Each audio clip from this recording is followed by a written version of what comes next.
Yeah. Bonjour, bonsoir, chers internautes. Cela dépend de l'heure où vous suivez votre émission Analyse. Analyse, émission où ils allaient présenter bon par Adjample le formidable Bonzi qui monte aussi que je suis. Nous avons vraiment un sengo ya ko présenter bino émission ou analyse où les lots tout ça kolobela bongo reprise, il y a activité scolaire topé reprise, il y a cours ndenge ezalelaka. Et alors tu biso nyonso eloko esalaki interruption bacours et gouvernement na nzela ya ministre ya enseignement primaire monsieur Willy Bakonga badesidaki bongo kozongisa enseignement ya bana pe ya université na nzela ya Thomas Louaka ministre ya ESI. Et alors lelo na cadre mission na biso totambolaki bongo na ba différentes écoles kozwa image kotala ndenge bana bazotanga et puis ko poser quelques questions pri ya ba enseignant ya koyeba comment est-ce que bazali kotangisa bana, comment est-ce que bana baye journée yango eleki ndenge nini. Et nous avons eu des explications, nous avons eu des faits où ba professeur bapesaki biso. Alors to comprendre cause esalaki bana mingi baya te et puis ba différentes raisons oyo bapusaki mpona reprise ya bacours yango ndenge esengeleli. Mais nakoloba mingi te parce que télévision ezali image déjà nazomona comment est-ce que baza kobalancer ba image tozomona wana tozalaki na kati ya basale nde bozomona bana baza kotanga là bozomona déjà ba image ndenge ezolekaka parce que la télévision c'est l'image. Toza na 21e siècle toza na siècle ya image bozomona nde ba image ezobalancer na kati ya salle ba prof cours ezopesama nango normalement mais absence ya bana eza makasi. Déjà le quoi tout le monde ba image dans préféré tous ba question auto posa qui ba professeur tant que comment qui on a ba enseignant parce que nous avons eu des enseignants ba intervenants qui lorsque tous qui na ba école na préféré tout landango. Si notre monteur Mersenne Kormoraza d'accord nangai akoki ko lekisa déjà image wana et puis tozungi na sima juste après cette image. Merci. Excellence Télévision travaille toujours dans l'excellence. Bonjour, monsieur le journaliste. Oui, on m'appelle monsieur Mokema Konkole Pascal, directeur pédagogique du complexe scolaire Senga. Oui, quand même, c'est une bonne reprise, tant attendue par les parents, parce que les enfants ont beaucoup chômé et ils ne faisaient plus rien. Alors, comme c'est une bonne reprise, que l'État ne puisse plus interrompre ce mouvement qui a commencé aujourd'hui. Là, s'il y aura une troisième vague de la Covid-19, quitte au président de la République de bien encadrer les enfants pour éviter l'interruption. Sinon, il y aura un vagabondage des enfants. Bon, ça c'est le problème du gouvernement, hein, parce que d'abord il faut protéger les enfants. C'est ça ce qui était important. Bon, ce n'est pas comme disposé, mais parce que c'est le gouvernement qui avait vu tous les paramètres.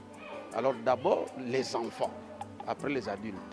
Donc c'est un peu ça. Pour le problème des adultes, là c'est le gouvernement lui-même qui doit voir ces mesures.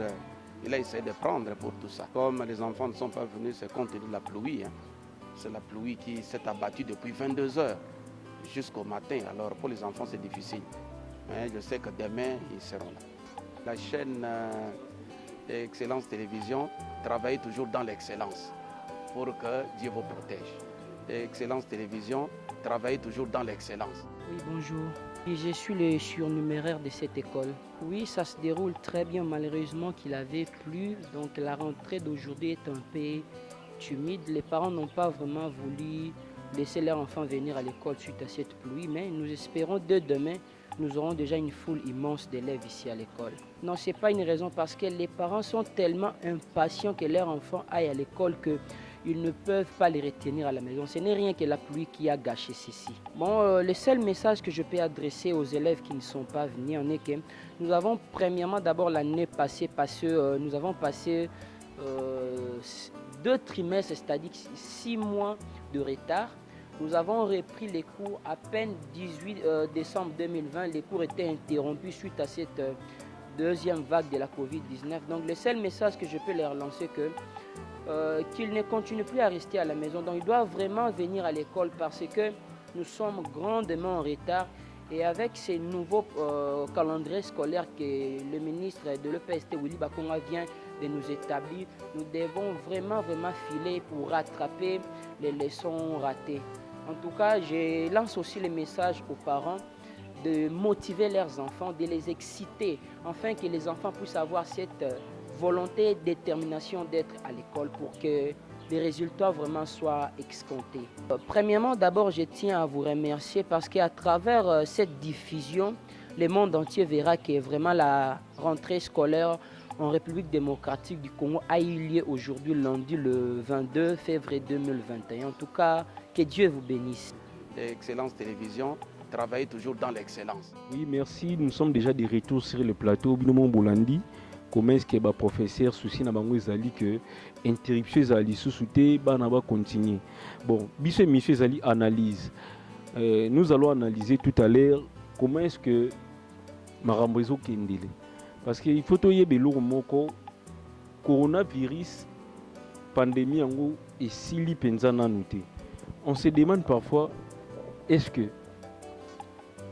troisième vague entre guillemets soyez bana bakozonga lisusu na ndako to peke baki parce que na nzela tant tozozonga pour que tu ya na kata plateau na biso nous avons eu à parler avec certains parents au bazoloba ngaku nazobanga kotinda mwana nga na classe des pères que akokende ba frère musu ya mike to futaka surtout ba privé mais na par après to ka ke classe yango eza susti na mwana na sali perte tata bazongisa mena mwana na sali perte biso pe na part na biso skoto miku na nde toza classe yango mambo yango ya bana kokataka bakuru tozokende yango ti wapi et puis nga pena tant que parent pe na koyoloba parce que na déjà parent na mwana malgré qu'il a continué en classe T ou bien qu'il a continué en classe T mais na parent souci wana ki bo parent pe ezali pour mona bana déjà bavandaki mwa temps ebele bana msutu na mitu na bango baespérer ke bazada ya koyeba kuka ke baozonga lisusu classe T boye na boye komona ke na mboka na biso nga mpo na nga nde na estimaki comme si bar na bilo mosusu eza privilégié ke baétude nzoka baétude nde mte tombolaka mboka lelo so toza na baprésident de la république toza na bato ebele c'est grâce à l'école mais tour à liboso bakataki baécole baéglise et tout consort tomonaki yango quand même ezalaki une bonne décision mpona kobatela bato mpona malade yango mais ya mbalo ya deuxième vague tokomprenaki te école nde mte kweyaki mpenza na libabe oyo nde biso tolobaka yango mpe nde kwei mpe na desart komona babar ezongi ezalaki nango baéglise econtinue comme d'habitude bar ku koloba te ambiance odela couvre-feu eye mais couvre-feu ezali kaka na show mpenza na ebandeli kotala mpenza mikolo nyonso moi je vous dis couvre-feu eza mpenza na impact te ndenge ezalelaki na ebandeli toza siko komitunaka quelque part maladi yango nde to rejoindre na biso bato bazolobaka malade yango eza yango mpona mindele to koma mpo tozomona sur terrain rien mpenza eboyi mais école ekatanaki bana mosusu baza découragé mambo ebele et puis classe yango ntango ezongi tozomituna question est ce que baécole yango mpe eza désinfecté eza question tomituna bozongisi classe oui baécole eza désinfecté parce que ya première tour ya première vague nde toyokaka baécole ezalaki désinfecté avant kezonga balobaki yango même nga azalaki na ina nayokaka nde bazolobake non il faut avant bana bazonga classe bauniversité banini il faut kodésinfecter basalle de bacours kodésinfecter basalle de classe kodésinfecter même commune ya Gombe alors on se demande tant banonce que classe fezonga le 22 nayebi te équipe ya bato wana ya riposte basonjaki mpe ya kokitisa to mpe gouvernement sonjaki ya kokitisa bato mpona kodésinfecter baécole différentes places oyo bana bakoki otanga ya ndenge na ndenge on se demande parce que comme si mambo yango ekoma okendekaki eloko yango eza nango te mais tomystifie yango tolengisaka na biso kaka bato quelque part mpe fo toloba vérité yango comme si maladi yango mpe ezalaka nango te mais quelque part ekomi naokaki ndeti mwa elo mo boye kaka toyebi te to bato mosusu toloba vérité bamolobala bango ke si bamokangaka baklasse c'est parce que bazobanga mambo etali ya gratuité ya enseignement pour gratuité enseignement nde mutu ekomi obangisa gouvernement quelque part toyebi te tu éviter à lire mambo ezokende là vraiment kitoko te, mais ce qui est vrai tozalaki wana totamboli tomoni reprise esalami nango normalement, mais lelo à noter que lobby dimanche de 22h ti tongo awa na Kinshasa mbula makasi zalaki parce que tomonaki yango mbula penze beti ya dégâts edindisi bakartier edindaka déjà edindisi mpe bamilio bato de bamesana kodinda bato mpe badindaka te misu badindi mbula ebetaki ya makasi lokwa na avril cause yango wana mpe eza parmi bacause esali ke bana misusu bakende baekole te, bana misusu batanga te. Makasela Etienne baenseignant balobaki non bana misusu bakoki kozonga lobi, bana misusu bakoya lobi. Bon, habité si avec Plamedi Pindi, demain, tu as sous ma casse, il y a autant pour vérifier si réellement bana bazoni. Poser mission analyse, n'importe ce que na ma casse parce que ce que vous remarqué la santé vraiment me dérange, je ne suis pas bien. Je suis vraiment dérangé. Dans ça l'émission parce qu'il faut avoir ça là parce que c'était déjà programmé, mais je ne suis pas dans mon assiette. Dans ça, la santé est bien. Yango moni toujours qui indéka tout ça l'émission pour les devoir na biso ya ko servir bino ya ko pesa la bino lolenge esengeleli, mais sinon te tozaki bato to fana na bandako to za na ba chambre to lali, mais to marcher lelo pour que bino bos informations esengeli bomona ndenge bana baza kotanga, bomona ndenge bana bazongaki kelasi malgré baba penza ta baba ebele zalaki vide ba enseignant pe omoni ba otangisaka bana bongo mais essentiel bana bazonga balata uniforme bavanda kala bandako vraiment. C'est depuis le 18 ou le 16 décembre comme ça bana bavanda na bandako reprise yo sala le 22 février. Entendre aussi ndebat bazolo babatu misusu ba souhaiter kutu ki ata congé za lisusu te. Ngapi na zone di ma déjà que congé ya pas que kozala te et puis ba congé minene na ndimi kutu ta me ko kozala. Na dit parce que na landa ki ministre était bien ngal ben na reka la place pour obi que non, il faut bana bazonga bakela si de 22.